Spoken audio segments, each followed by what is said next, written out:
à tous et bienvenue pour une nouvelle vidéo. Troisième partie, construire. La réglementation thermique 2012.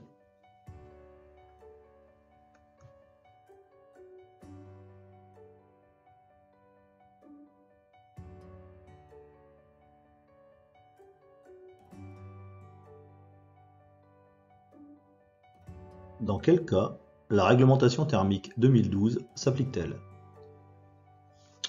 Tout bâtiment neuf à usage d'habitation ou les agrandissements. Comment ça marche? Pendant la conception du bâtiment, une étude sur les performances énergétiques est faite. Cette étude est nécessaire au dépôt du permis de construire pour tous les bâtiments. L'étude est généralement faite par un bureau d'études thermiques. Maître d'œuvre, BET, obtention du permis de construire. Quelles sont les exigences? 3 exigences globales. L'exigence d'efficacité énergétique minimale du bâti, le besoin pour vivre, le BBIO max. L'exigence de consommation maximale d'énergie primaire, la CEP max. L'exigence de confort d'été, température intérieure de confort, la TIC.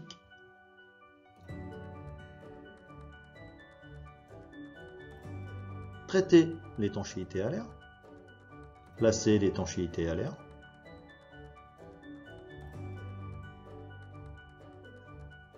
Il doit y avoir continuité de l'étanchéité à l'air.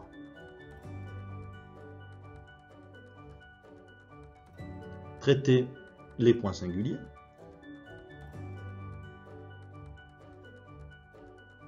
Respecter les surfaces vitrées. L'obligation d'une surface minimale de parois vitrées fixée à 1/6 de la surface habitable pour les maisons individuelles et les bâtiments collectifs d'habitation. L'obligation que les parois vitrées s'ouvrent sur au moins 30% de la surface totale pour les bâtiments de catégorie CE1.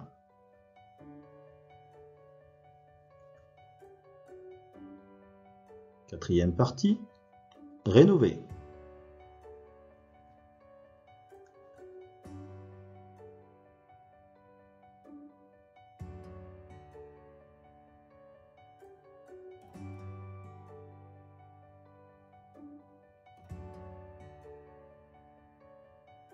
Que dois-je faire? Dans les logements, maisons individuelles ou appartements, pour y réaliser des travaux. Rénovation, amélioration, installation, remplacement. Depuis novembre 2007, il existe une nouvelle réglementation thermique, la RTEX, pour les travaux réalisés dans des bâtiments existants. Elle fixe des exigences pour diminuer les besoins énergétiques, améliorer l'efficacité de certains équipements et utiliser les énergies renouvelables. Dans quel cas la RTEX s'applique-t-elle?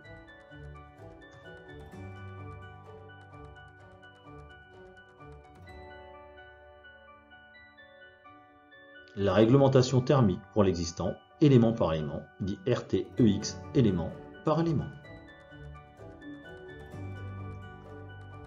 Quelles sont les exigences? Les parois opaques, les parois vitrées, le chauffage et l'eau chaude sanitaire, la ventilation, l'éclairage non résidentiel et la climatisation. Chaque élément est traité séparément en fonction des travaux réalisés. Les parois opaques, qu'impose la réglementation. La résistance thermique R d'une paroi rénovée doit être supérieure ou égale au niveau minimal réglementaire. Ce niveau dépend de la zone climatique. Exemple.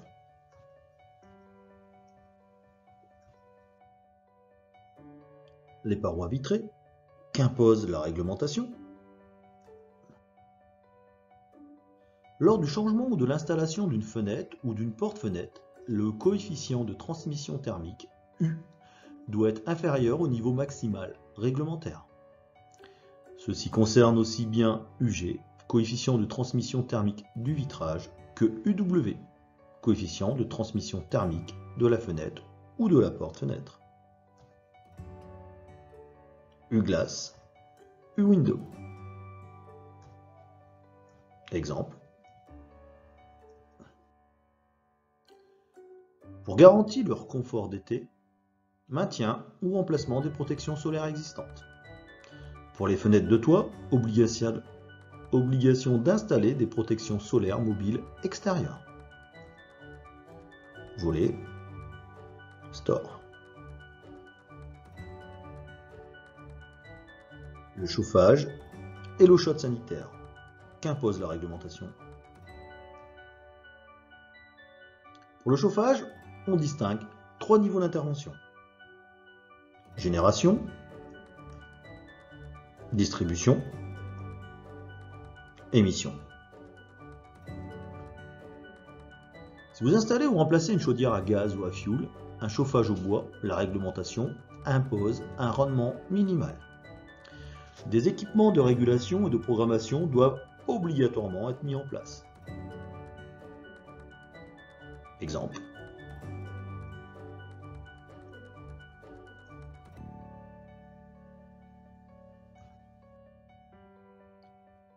La ventilation. Qu'impose la réglementation? Les parois vitrées dans les pièces principales doivent être équipées d'entrées d'air, sauf dans les locaux déjà munis d'entrées d'air ou d'un dispositif de ventilation double flux. Les auxiliaires de ventilation installés ou remplacés dans les locaux d'habitation devront présenter une consommation maximale de 0,25 Wh par mètre cube par ventilateur dans le cas général. Un petit historique du calendrier.